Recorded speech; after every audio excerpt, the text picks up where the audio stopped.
أعوذ بالله من الشيطان الرجيم. بسم الله الرحمن الرحيم. السلام عليكم ورحمة الله وبركاته. إن الحمد لله نحمده ونستعينه ونستهديه ونستغفره ونتوب إليه ونعوذ بالله من شرور أنفسنا ومن سيئات أعمالنا. من يهد الله فلا مضل له ومن يضلل فلا هادي له. أشهد أن لا إله إلا الله وحده لا شريك له وأشهد أن محمدا عبده ورسوله. اللهم صل وسلم وبارك على محمد وعلى آل محمد صلاة وسلاما دائمين متلازمين إلى يوم الدين. أما بعد. قال الله تعالى في كتابه العزيز بعد أعوذ بالله من الشيطان الرجيم: ومن أحسن قولا ممن دعا إلى الله وعمل صالحا وقال إنني من المسلمين. صدق الله العظيم. Sidang penonton muslimin, muslimat, hadirin hadirat yang dimuliakan Allah sekalian.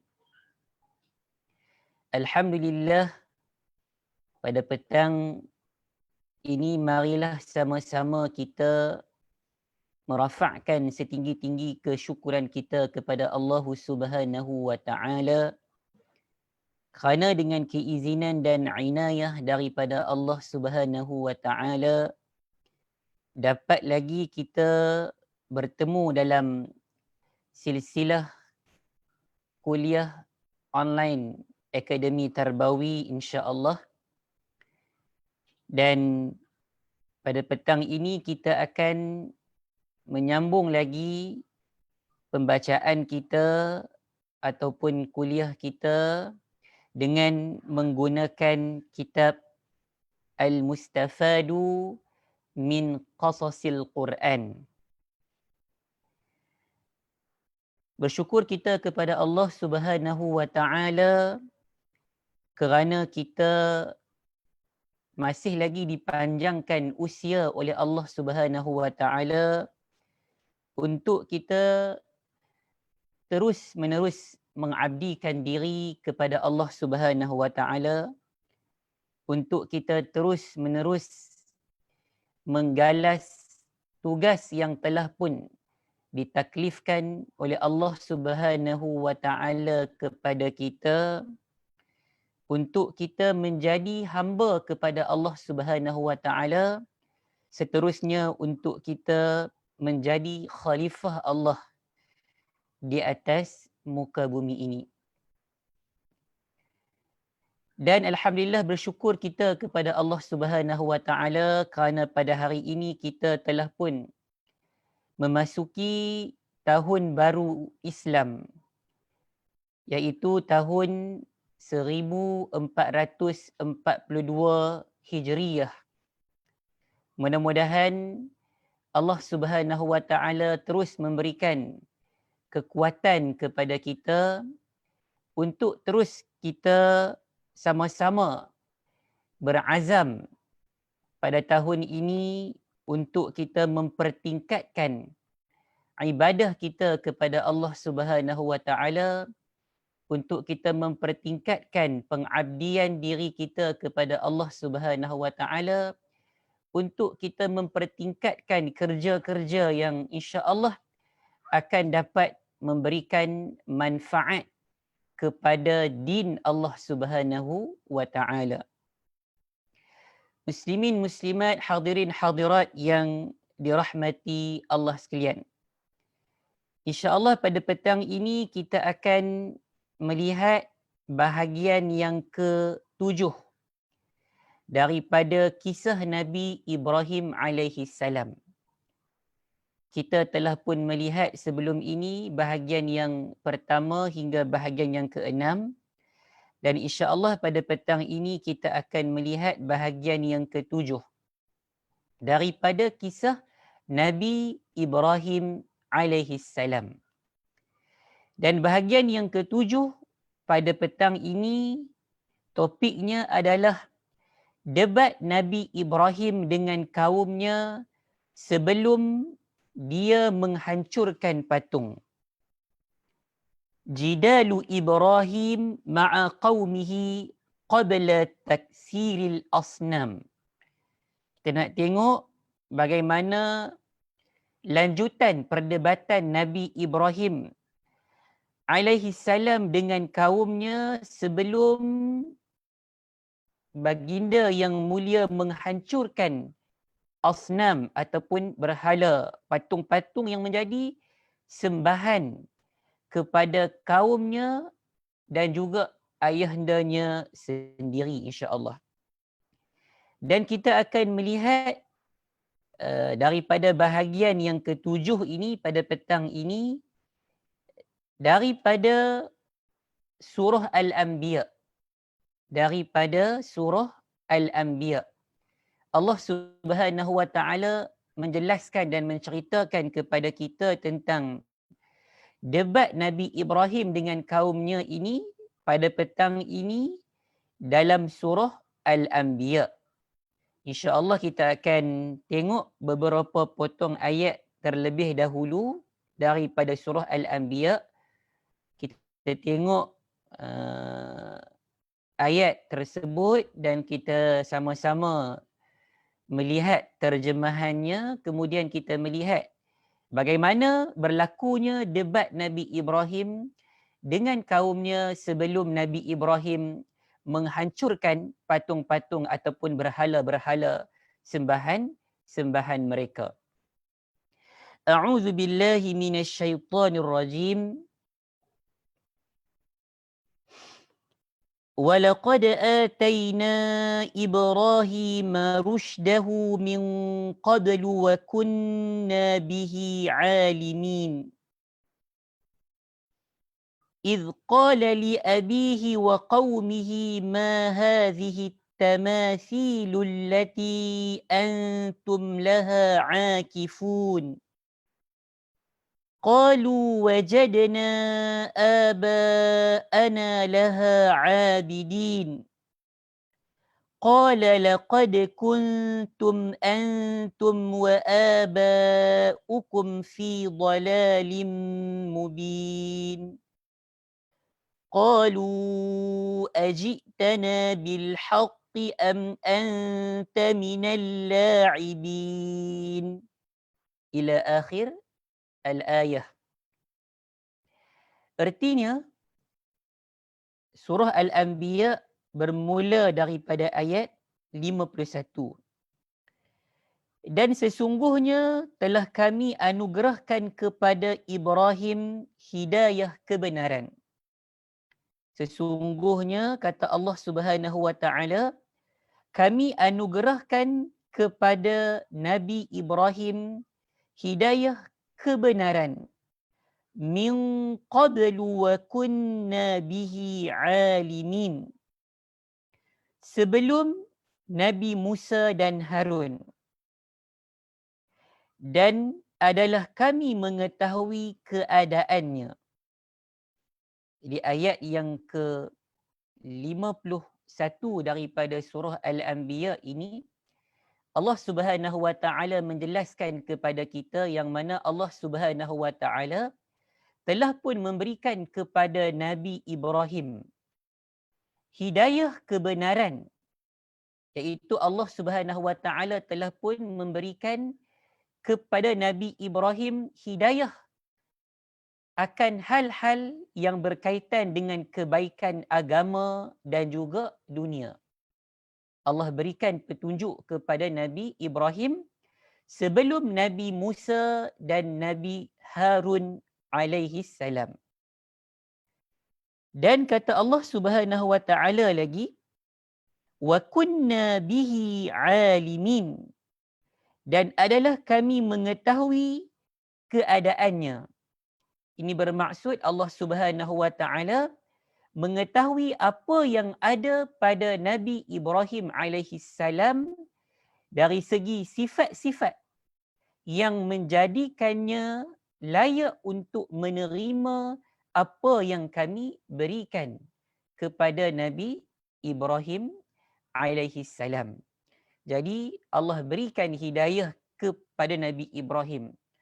Allah berikan petunjuk akan hal-hal kebaikan agama dan juga dunia ini kerana Allah mengetahui yang mana Nabi Ibrahim alaihi salam sudah memiliki akan sifat-sifat yang melayakkan Nabi Ibrahim menerima hidayah dan kebenaran daripada Allah Subhanahu wa taala.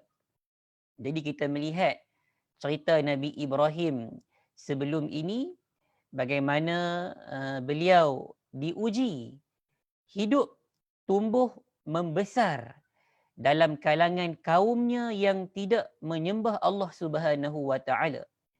Ayahnya sendiri tidak menyembah Allah Subhanahu wa taala dan dia hidup seorang-seorang ataupun tidak ramai yang bersama-sama dengannya pada peringkat awalnya dalam kita kata menjadi hamba kepada Allah Subhanahu wa taala. Tapi ramai daripada kalangan kaumnya dan orang yang berada di sekelilingnya ini tidak menyembah Allah Subhanahu wa taala. Walaupun begitu kita melihat Ibrahim ini tetap berada di atas kebenaran. Ibrahim ini tetap berpegang teguh dengan hidayah yang telah pun Allah Subhanahu wa taala berikan kepadanya. Dan Ibrahim juga kita lihat dia juga telah pun menzahirkan kita kata sifat ataupun menzahirkan peribadinya sebagai seorang Muslim. Dan dia juga kita tengok sebelum ini bagaimana apabila berhadapan dengan kaumnya, lebih-lebih lagi dengan ayahnya sendiri, maka beliau menjaga kita kata adab-adab seorang anak dengan seorang ayah apabila berbicara. Kita melihat bagaimana usahanya dalam nak mengajak ayahnya kita kata untuk kembali kepada agama fitrah, untuk kembali kepada Allah Subhanahu wa taala. Begitu sopan, begitu lemah lembut dalam ajakan ataupun dakwah yang telah pun diceritakan oleh Allah Subhanahu wa taala sebelum ini seperti mana yang telah pun kita ketahui. Maka Allah Subhanahu wa taala memberikan kita kata hidayah dan kebenaran kepada Nabi Ibrahim untuk hal-hal kebaikan agama dan juga untuk hal-hal kebaikan dunia. Seterusnya ayat yang ke-52 kita tengok, sambung lagi ayat yang ke-52. Artinya, ingatlah ketika Ibrahim berkata kepada bapa dan kaumnya. Kita tengok ya, selepas kita kata kaumnya menolak ajakan Nabi Ibrahim. Dan kita juga melihat ayahnya sendiri membantah kita kata akan hujah-hujah yang telah pun dibawa oleh Nabi Ibrahim alaihissalam, maka Nabi Ibrahim terus lagi melanjutkan usahanya untuk berhujah, berdebat dengan kaumnya sebelum beliau menghancurkan patung. Dalam ayat yang ke-52 surah Al-Anbiya, artinya ingatlah ketika Ibrahim berkata kepada bapa dan kaumnya, idh qala li abihi wa qaumihi ma hadhihi at-tamathilu allati antum laha aakifun. patung-patung apakah ini yang kamu tekun beribadah kepadanya? Sembahan-sembahan ataupun berhala-berhala apakah yang kamu akifun, yang kamu duduk sembahnya, duduk sembah, duduk tekun beribadah kepadanya? Itu tanya Nabi Ibrahim kepada kaumnya dan ayahnya. Duk buat apa ni di hadapan patung-patung dan berhala-berhala dengan penuh ketekunan menyembah patung-patung dan berhala ini? Maka mereka berjawab kepada Nabi Ibrahim, qalu wajadna aba'ana laha abidun. Ayat ini menjelaskan tentang hujah mereka kepada Nabi Ibrahim, dan kita akan melihat hujah mereka ini merupakan hujah yang tidak ada asas dan hujah yang sangat-sangat lemah dalam menjawab kita kata pertanyaan daripada Nabi Ibrahim alaihi salam. Kata mereka dalam ayat yang ke-53 ini daripada surah Al-Anbiya, lanjut lagi, mereka menjawab, kami mendapati bapa-bapa kami menyembahnya. Nabi Ibrahim tanya, duk buat apa ni di hadapan patung-patung berhala-berhala dengan penuh tekun ini? Kenapa masih duduk di hadapan patung-patung ini? Maka hujah mereka, kami mendapati nenek moyang kami menyembahnya. Oleh kerana nenek moyang mereka sebelum ini menyembah patung-patung dan menyembah berhala-berhala, dan mereka juga turut serta meneruskan kita kata segala kesesatan yang dilakukan oleh nenek moyang mereka yang terdahulu, mereka hanya ikut sahaja. Itu jawapan kaumnya dan juga ayahnya kepada Nabi Ibrahim apabila Nabi Ibrahim bertanya kepada mereka, duk buat apa di hadapan patung-patung ini dengan penuh tekun beribadah. Jadi maksud daripada ayat yang ke-53 ini, mereka kata, kami mendapati nenek moyang kami menyembahnya sebelum ini, patung-patung ni. Jadi maksud daripada jawapan kaum Nabi Ibrahim kepada Nabi Ibrahim ini, kami menyembahnya kerana mengikuti nenek moyang kami terdahulu. Hujah mereka ini adalah bertaklid pada nenek moyangnya yang telah pun sesat sebelum ini. Maknanya mereka ini ikut sahaja. Taklid tanpa mengetahui asas akan sembahan-sembahan nenek moyang mereka yang telah pun sesat sebelum ini menyembah patung-patung. Oleh kerana itu, Nabi Ibrahim berkata dalam ayat yang ke-54, disambung lagi, Ibrahim berkata, qala laqad kuntum antum wa aba'ukum fi dhalalin mubin. Qala laqad kuntum antum wa aba'ukum fi dhalalin mubin. Artinya apa, tuan-tuan, puan-puan, saudari yang dimuliakan Allah sekalian? Sesungguhnya kamu dan bapa-bapamu berada dalam kesesatan yang nyata. Jadi Nabi Ibrahim bila mana mendengar hujah mereka yang mana mereka ini hanya mengikut, hanya bertaklid kepada apa yang telah pun menjadi sembahan nenek moyang mereka, maka jawab Nabi Ibrahim seperti mana yang dijelaskan oleh Allah Subhanahu Wa Taala, artinya sesungguhnya kamu dan nenek moyang kamu berada dalam kesesatan yang nyata. yang nyata. Jadi berbicara dengan nenek moyang yang kalian jadikan hujah, perbuatannya sama dengan berbicara dengan kalian, kerana kamu semua berada dalam kesesatan.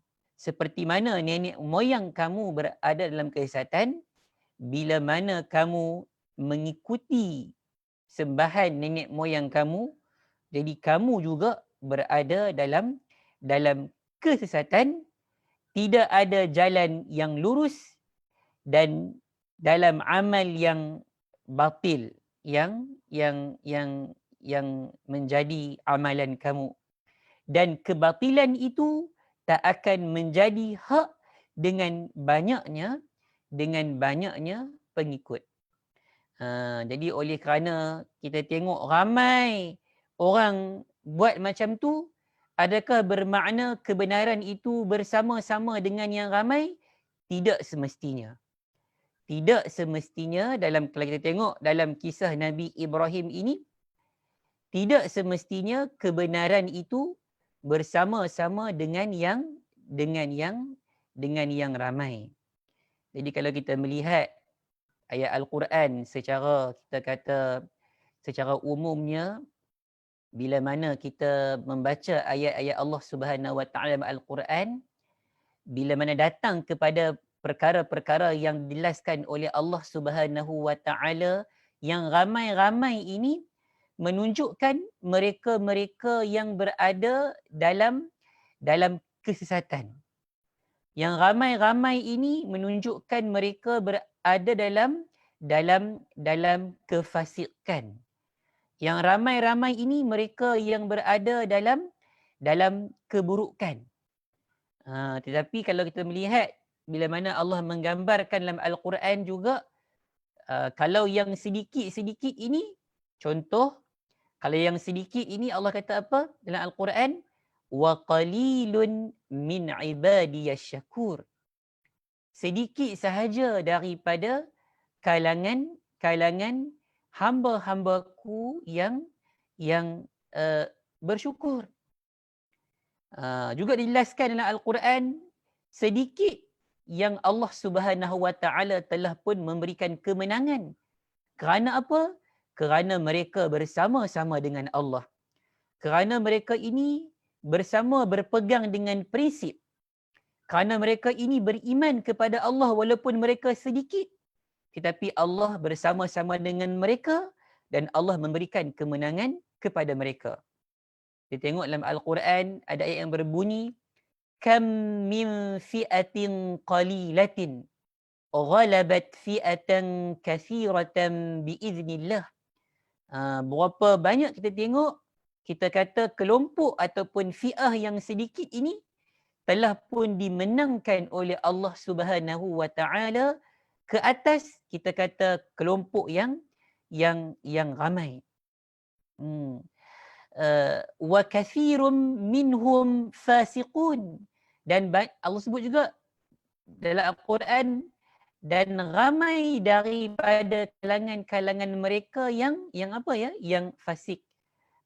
Yang ramai-ramai ini banyak kita tengok digambarkan oleh Allah Subhanahu Wa Taala dalam Al-Quran secara umum dengan kita kata perkara-perkara yang tidak baik. Jadi kalau kita melihat kepada apa yang telah pun diikuti oleh kaumnya, oleh kaum Nabi Ibrahim, oleh ayahnya, oleh kerana sebelum ini nenek moyang kami, yang ramai-ramai ini menyembah kita kata patung-patung, maka kami terus menyembah patung-patung dan berhala-berhala. Maka dijelaskan dalam tafsir Ibnu Katsir dalam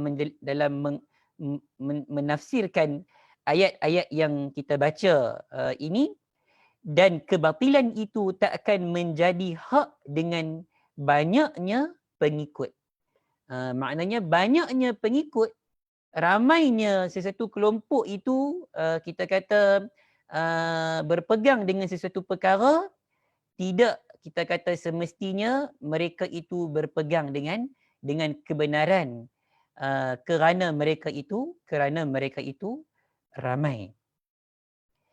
Kemudian kita sambung sikit lagi pada ayat yang ke-55 daripada surah Al-Anbiya, selepas Nabi Ibrahim menjelaskan ataupun mematahkan hujah mereka dengan mengatakan, sesungguhnya kamu dan nenek moyang kamu berada dalam kesesatan yang nyata.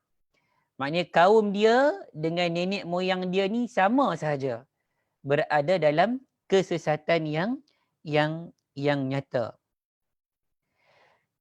Qalu ajitana bil haqqi am anta minal la'ibin. Kemudian qalu ni siapa? Kaumnya bertanya ataupun berkata lagi kepada Nabi Ibrahim. Qalu ajitana bil haqqi am anta minal la'ibin. Mereka berkata, apakah kamu datang kepada kami dengan sungguh-sungguh, ataukah kamu termasuk orang yang bermain-main? Apakah kamu datang kepada kami dengan sungguh-sungguh, ataukah kamu ini termasuk dalam orang yang bermain-main? Maknanya, apakah kamu menyeru kami kepada agamamu sebenar-benarnya ataupun hanya main-main saja? Betul ke kamu ni nak ajak kami ni untuk bersama-sama dengan kamu? Ataupun kamu ni hanya main-main saja? Itu pertanyaan kaum Nabi Ibrahim kepada Nabi Ibrahim. Apakah kamu datang dengan membawa dakwah risalah yang baru yang telah pun diberikan kepada kamu, ataupun kamu ini bermain-main dengan ucapanmu kerana kami tidak mendengar sebelum kamu membawa hal ini kepada kami. Maka selepas ditanya oleh kaumnya, kamu datang ini sungguh-sungguh ke nak ajak kami kepada agama kamu, ataupun hanya kamu ini datang nak sembang-sembang, main-main begitu sahaja? Maka jawab Nabi Ibrahim seperti mana yang dijelaskan oleh Allah Subhanahu Wa Taala dalam surah Al-Anbiya ayat yang ke-56. Ini hujah Nabi Ibrahim, menjelaskan tentang hujah Nabi Ibrahim kepada kaumnya. Qala bar rabbukum rabbus samawati wal ardi alladhi fatarahunna wa ana ala dhalikum minasyahidin. Artinya, Nabi Ibrahim menjawab, sebenarnya Tuhan kamu ialah Tuhan langit dan bumi. Tuhan kamu sebenarnya yang sepatutnya dan selayaknya kamu sembah ini adalah Tuhan langit dan bumi yang telah menciptakannya. Maknanya Tuhan yang sepatutnya kamu sembah ini adalah Tuhan yang telah pun menciptakan langit dan bumi. Bukan patung-patung dan berhala-berhala yang telah pun menjadi sembahan nenek moyang kamu. Sebenarnya Tuhan kamu ialah Tuhan langit dan bumi yang telah menciptakannya, dan aku termasuk orang yang dapat memberi bukti atas yang demikian itu. Dan aku termasuk dalam orang yang dapat memberikan bukti atas yang demikian itu. Maknanya ayat ini menjelaskan bahawa ajakan dan dakwah Nabi Ibrahim ini bukanlah satu ajakan yang main-main, bukanlah satu perkara yang menjadi bahan, kita kata, yang boleh dijadikan bahan lawak dan sebagainya. tetapi apa yang diajak, apa yang diseru oleh Nabi Ibrahim kepada kaumnya, seperti mana yang dijelaskan oleh Allah Subhanahu Wa Taala ini, ajakan ini bukan ajakan yang main-main. Justru Rabb kamu juga, Rabb yang mentadbir kamu adalah pencipta langit dan bumi, yang menciptakan itu semua dan yang mentadbirkan, kita kata, langit dan bumi ini. Dialah yang wajib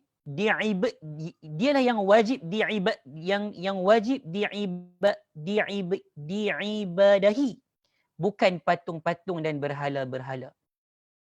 Nabi Ibrahim menjelaskan Allah Subhanahu Wa Taala inilah yang sepatutnya disembah, bukan patung-patung yang menjadi sembahan kamu, yang mana kamu juga sedia maklum yang patung-patung itu tidak dapat memberikan manfaat mahupun mudarat kepada kamu. Jadi tuan-tuan, puan-puan yang dirahmati Allah sekalian, itulah lanjutan ataupun jawapan daripada Nabi Ibrahim alaihi salam apabila ditanya oleh kaumnya, ajakan kamu ini ajakan yang benar-benarkah ataupun main-main sahaja? Maka Nabi Ibrahim telah pun menjawab kepada mereka seperti mana yang telah pun dijelaskan oleh Allah Subhanahu Wa Taala dalam surah Al-Anbiya ayat yang ke-56. Jadi tuan-tuan, puan-puan, muslimin, muslimat, saudara-saudari yang dirahmati Allah sekalian, pada petang ini insya-Allah kita telah pun melihat beberapa ayat yang telah pun menjelaskan kepada kita tentang lanjutan debat Nabi Ibrahim dengan kaumnya sebelum beliau menghancurkan patung. Jadi kalau kita melihat daripada part-part yang awal ataupun bahagian-bahagian yang awal sampailah kepada ayat yang kita tengok pada petang ini, ayat yang ke-56 daripada surah Al-Anbiya ini, menjelaskan dakwah Nabi Ibrahim ini kepada kaumnya, kepada ayahnya sendiri. Kita boleh katakan dakwah ini dakwah bil lisan. Dakwah dengan menggunakan lisan. Dakwah dengan menggunakan hujah. Dakwah dengan berkata-kata. Dakwah dengan menyeru kaumnya dengan menggunakan lisan. Sehinggalah akhirnya sekali kita lihat sebentar tadi bagaimana berlaku, kita kata, debat, juga kita kata hujah, menghujah di antara Nabi Ibrahim dan juga kaumnya, masih lagi dalam, kita kata, dakwah ataupun seruan menggunakan lisan ataupun perkataan.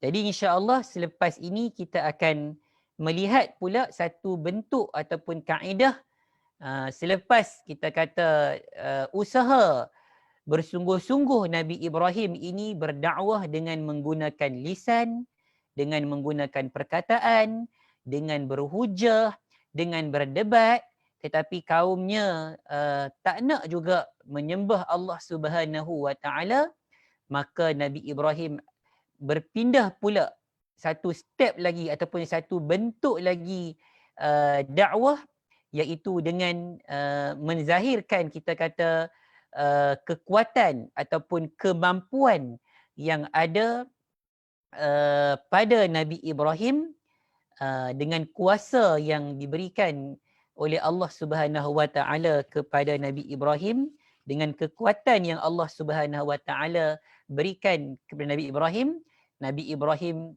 menghancurkan semua berhala-berhala ataupun patung-patung seperti mana yang kita tahu dan meninggalkan satu patung besar yang tidak dihancurkan oleh Nabi Ibrahim alaihissalam. Dan insya-Allah perbahasan tentang satu bentuk ataupun kaedah yang kedua yang digunakan oleh Nabi Ibrahim dalam berdakwah ini, insya-Allah kita akan lanjutkan dan kita akan lihat pada minggu hadapan. Dan kita akan melihat apa yang telah pun dilaksanakan oleh Nabi Ibrahim daripada awal sehingga memasuki satu kaedah dalam dakwah beliau dalam menghancurkan patung-patung ini, selari kita kata dengan apa yang telah pun disabdakan oleh Rasulullah sallallahu alaihi wasallam dalam hadis yang berbunyi, man ra'a minkum munkaran falyughayyirhu bilisani. Man ra'a minkum munkaran, macam mana yang kita lihat sebelum ini, pernah kita bacakan hadis ini, apabila seseorang daripada kamu itu melihat sesuatu perkara kemungkaran, maka ubahlah dengan kita kata dengan lidahnya. Jika tidak falyughayyir biyadi.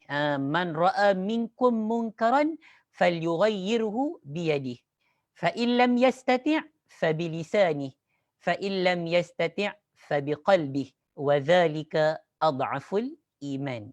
Apabila kamu melihat sesuatu kemungkaran itu, maka hendaklah kamu berusaha untuk merubahnya dengan tangan kamu. Jika kamu tidak ada kemampuan, maka usahalah untuk merubahnya dengan lidah kamu, iaitu berdakwah, berkata, menyeru.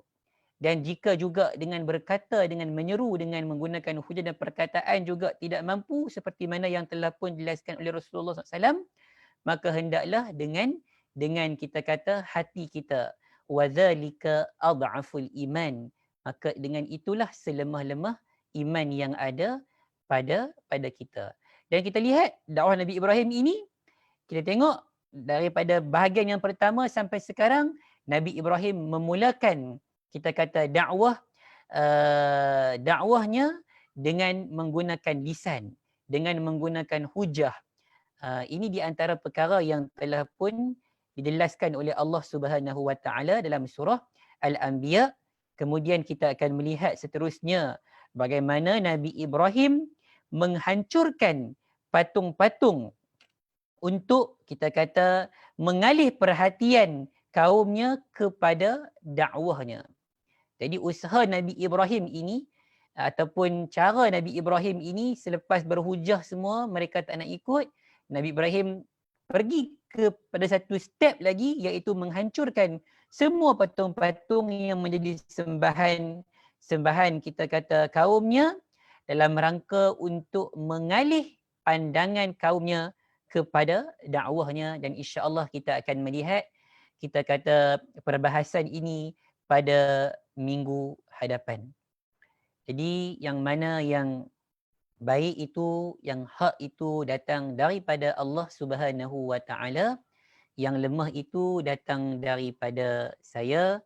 Saya mohon maaf dengan tuan-tuan, puan-puan, sidang hadirin, hadirat, penonton yang dirahmati Allah sekalian, dan sama-sama kita mohon ampun daripada Allah Subhanahu Wa Taala di atas segala taksir, kesalahan, kekurangan yang kita lakukan selama ini.